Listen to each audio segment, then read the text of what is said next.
Emmanuel, ce n'est pas un chiffre, mais une fourchette ce matin, entre 3 et 3,5%. Moi, je fais tout ce que je peux depuis le début de la semaine pour remonter le moral côté pouvoir d'achat.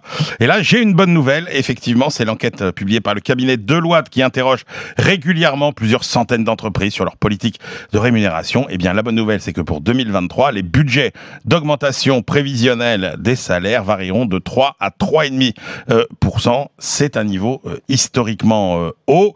C'est des perspectives qui sont d'autant plus réjouissantes qu'elles font suite à une année 2022 au cours de laquelle les entreprises avaient déjà commencé à desserrer les cordons de la bourse. On était plutôt sur des augmentations de 2,5% en moyenne. Songez que seuls 7%, alors si vous faites partie des 7%, vous êtes un peu un loser, faut reconnaître.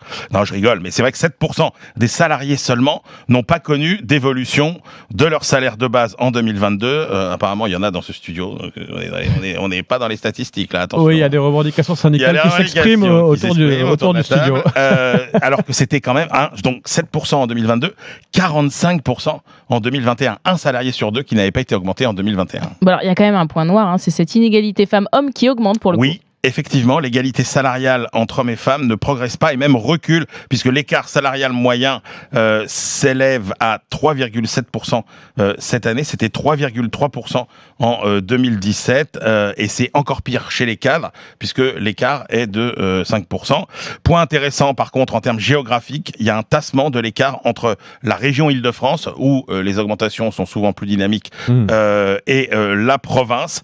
Et puis, enfin, Deloitte constate une stabilisation du nombre de jours de télétravail. On voit qu'on est en train de trouver un équilibre sur le sujet avec environ 2 jours par semaine de télétravail, toutes catégories socio-professionnelles confondues. Oui, parce qu'on avait beaucoup parlé du télétravail, on avait l'impression que c'était tout ou rien. Exactement. Et en fait, on a trouvé un juste milieu. Certains ont envie de télétravailler 1, 2, 3 jours par semaine.